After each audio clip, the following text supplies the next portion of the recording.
Welcome to my channel where we discuss everything and all things politics, economy, and development in Nigeria and around the world.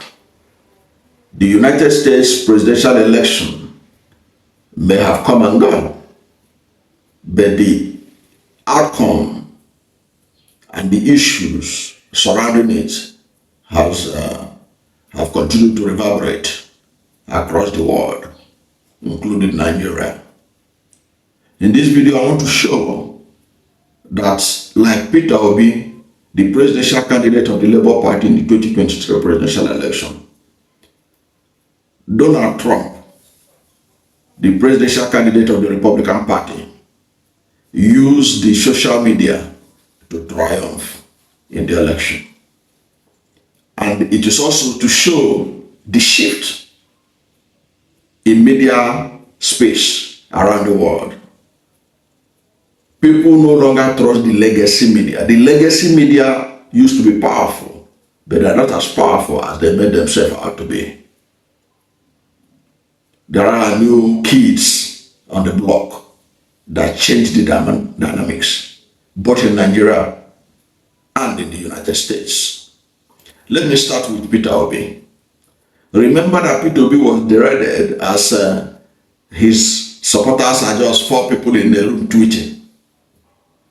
It was found out later that Peter Obi became what he became, a phenomenon in the 2023 presidential election, because he embraced the new media, the social media, and the social media embraced him. Don't forget, people thought that those who are on social media are not human beings, they don't exist. Until the people marched. There was a small march across Nigeria. People who are 4 people tweeting from the room, they now saw the Lagos taken over and major cities across Nigeria taken over by the obedience. And people still were in doubt, but the outcome of election left no one in doubt that Peter Obi was a phenomenon. And the obedience were the greatest political pressure group to ever emanate from Nigeria. They were able to put Peter Obi up there. If that election was free and fair, I can bet my bottom dollar that Peter Obi won it hands down. But it was not free and fair. We know it. It was not free and fair. If it was free and fair, Peter Obi triumphed. Okay, but because it was not free and fair, we got what we got, and the country is getting what it's getting. Now,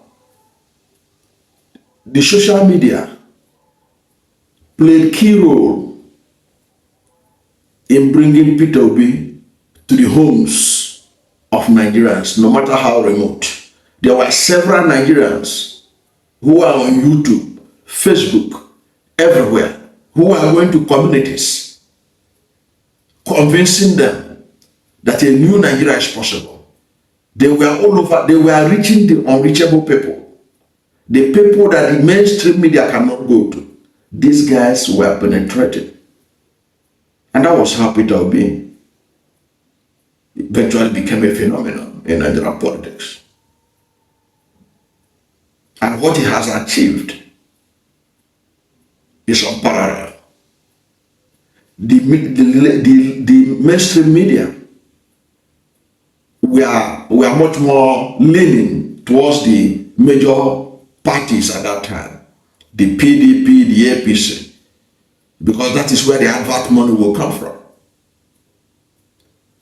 That is where the advert money will come from. So the mainstream media were looking for supporting candidates that will give them money, that will put advert in their organizations. And you can understand that.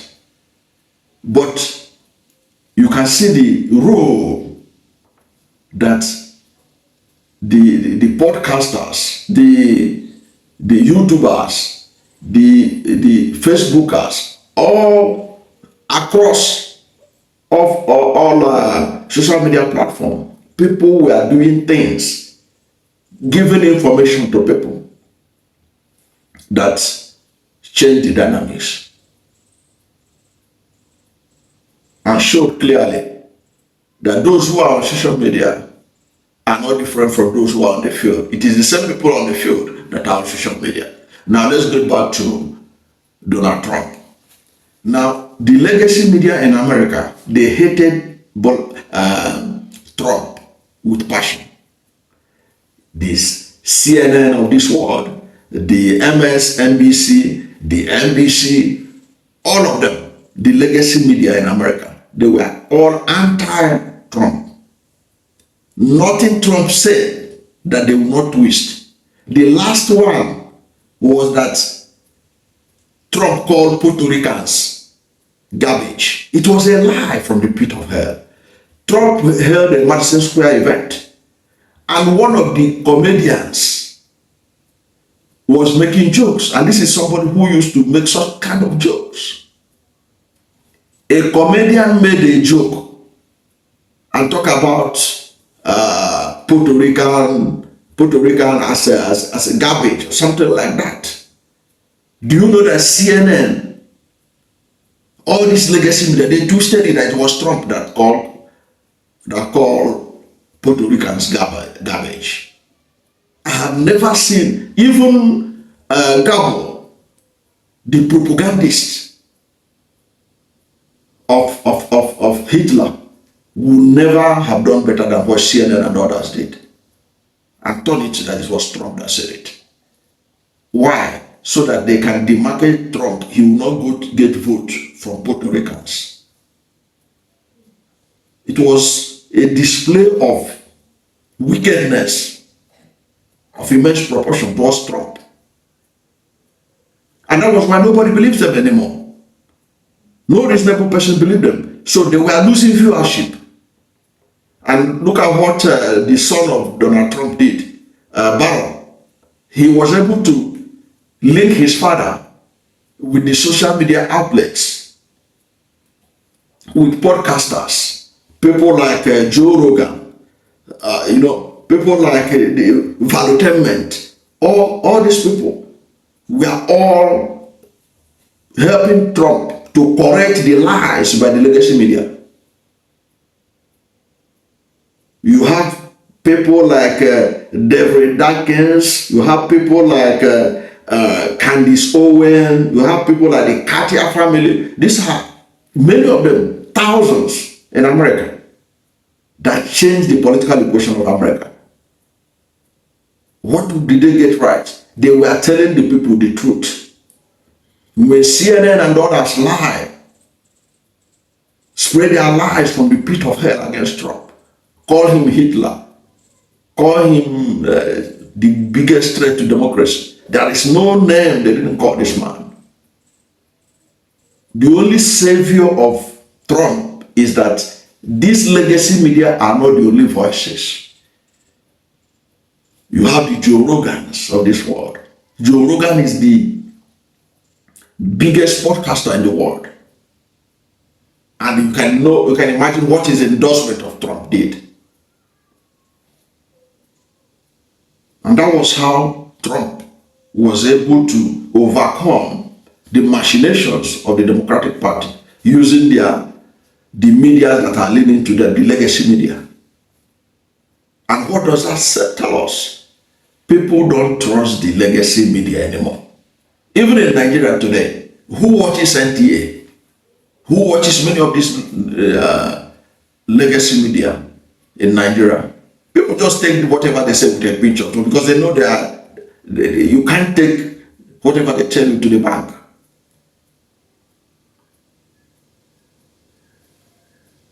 That was how Trump triumphed. And that is the new direction the world is going. And that is the direction that I believe that P2B will continue. They used to call P2B social media president until he won the real presidency. Then they manipulated the election. Lai Mohammed, he said that INEC deliberately switched off the transmission of the election result. I can put the link for you so that you go and read it if I couldn't place it on the screen here. He said INEC deliberately switched off the transmission of the election results and made believe that that was what caused Peter Obi the election. So it's a fact that we are living in a new world, a world in which people are getting their information not from the legacy media, but from other sources. And that is the only way forward. Could you have imagined what would have happened to Trump and America if everything, or the only source of information for Americans about the election was coming only from CNN, MSNBC, NBC, and all these other legacy media? Only Fox News showed sympathy for Trump. The rest, 99.9%, were all anti-Trump, the legacy media. But Trump triumphed because of the social media. It shows that social media has come to stay. I'm sure that the Democrats are licking their wound.